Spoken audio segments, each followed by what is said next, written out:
I'm Luke Melfa, and this is your BMB coronavirus report for Friday, April 3rd, and today is the 15th day of school that we've missed. In Albany, Governor Andrew Cuomo announced a program where New York State will pay companies to convert their businesses to make supplies needed in the medical field.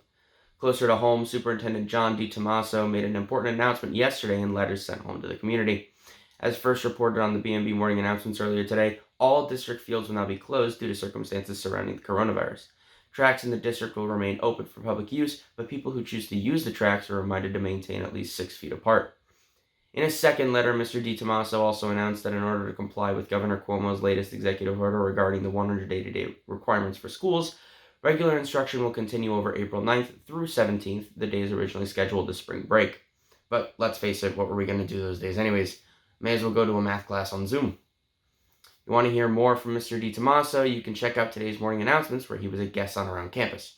Now, let's check in with our BMB reporters around the district. Louie Saraceni, reporting from Oakfield Avenue.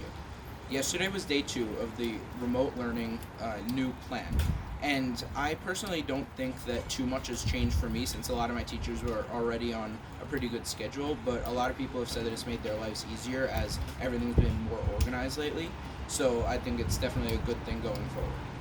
As far as continuing remote learning throughout the spring break, I'm definitely disappointed because us students and the teachers have been working really hard to transition to remote learning, and I think that we really could deserve a break.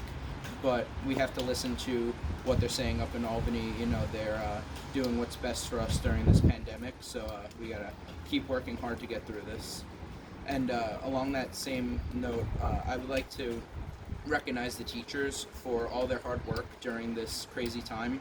You know, I'm sure it's been really hard from, planning lessons to grading to holding Zoom meetings for them to transition to everything to a technological based learning. So they've done a really great job continuing our education even as everything's going on around us. So from BMB, I'm Louie Saraceni. I'm Haley Hepworth, reporting from Howard Road on week 3 of the coronavirus shutdown. For me, the new remote learning plan is fine because I barely have any work to do, but I do like to have all of it done early, so having work assigned at 1:30 can be a little bit annoying. It allows me to do all of my activities like running, reading, and writing in the morning before I even start it. Although this will continue through spring break, it doesn't bother me. I am able to be with my family and take breaks when I need them, so I sometimes don't even feel like I'm doing work. Throughout this whole shutdown, students have been doing a lot of work, and so have our teachers and our administration, but so have the doctors, nurses, and other first responders. Having my uncle working for these hospitals with very sick patients has shown me how much work these workers really do. They've been working more than ever around the clock, and they're always doing their best to help us. I would like to say a huge thank you to our healthcare workers and first responders. And for BMB, I'm Haley Hepworth. I'm Petraitis with day 18 of the coronavirus shutdown. I'm here in Greenbrier Lane, and it hasn't, nothing's really been going on over here. It's never really that busy of a street, but now with this whole thing going on, it's been really dead for the past couple weeks and days. Being in a pandemic and a shutdown when you're in school still is something that I don't think many of us thought we would experience. If you told us back in first and second grade, we're gonna miss half the year because of a whole virus, we'll be like, yeah, okay, we'll see about that now. But now, since it's more of a reality, it's really changed a lot of people's perspectives on what they really take for granted. Having to do the remote learning during spring break is kind of a bummer, but at the same time, we've already been home and bored for so long, so I just don't see it as much of like a burden, because since we're still on in a shutdown, we can't leave places. We can't see relatives, friends, and family during that time. So either way, it's just kind of another way to keep busy during that time, rather than just sitting here at home being bored again. From BMB, I'm Petraitis here on Greenbrier. Thanks, guys. The shutdown and the coronavirus have certainly thrown our year off track. Our very own Hannah Broxmeyer caught up with some Mepham alumni to see how the pandemic is affecting their lives. Hannah? It's been almost 15 years since Mike Gansey walked the halls here at Mepham, but now, like the current class of Mepham students, he's like us and stuck at home. During this quarantined life, we're just being thankful for what we have. Thankfully, my wife and I have our jobs, and we're able to work from home. A lot of people I know aren't as lucky. We also know a couple people who are not feeling well, including my sister. So if you could keep her in your thoughts, She's actually getting tested this weekend. But, just taking it day by day, going out for walks, but also keeping a safe distance from people. Social distancing is not a joke. And if we don't practice it, this is not going to slow down. Mike Gansey is not the only alum to have his world turned upside down. Jessica Rutkowski, formerly Cohn, of the class of 2007, was 9 months pregnant when we all started talking about the coronavirus. I gave birth to Felix here 3 weeks ago. So at that time, everything was still okay in the hospitals. I was able to have visitors and things like that. There was definitely an air of weirdness in the hospital, but nothing was really different there. But once we got home, things definitely kind of escalated, and since then we haven't been able to have any visitors to the house. I haven't been able to see my mom, my dad. His grandparents haven't been able to be around, so that's been really difficult. So I've been dealing with that. So how does she fill her days now that she's under stay-at-home orders? I've been doing a lot of this. I definitely got saddled with a pretty big project before the world shut down. So a lot of diaper changes, a lot of bottles, and learning how to be a mom.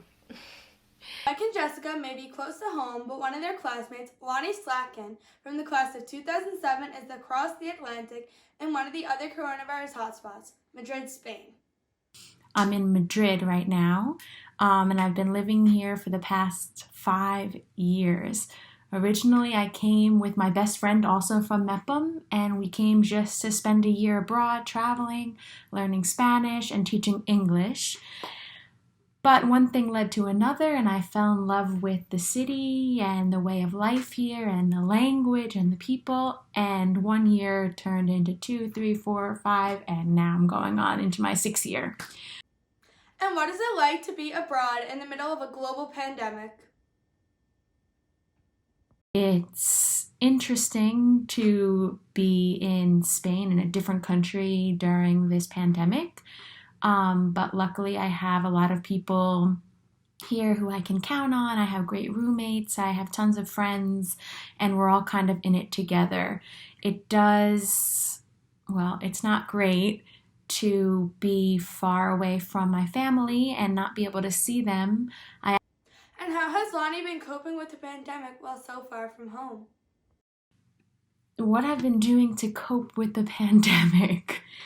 Well, here in Spain right now, it's a lot stricter than it is in New York, at least at this moment. We are not allowed to leave our apartments, only to go to the supermarket and to the pharmacy. Even if you go to the supermarket or the pharmacy and you come across a cop, they will question you and ask you where you're going. You have to have some sort of proof, like shopping bag with you or receipt, to prove that you were actually at the supermarket. And if you're too far away from home, they will give you a ticket.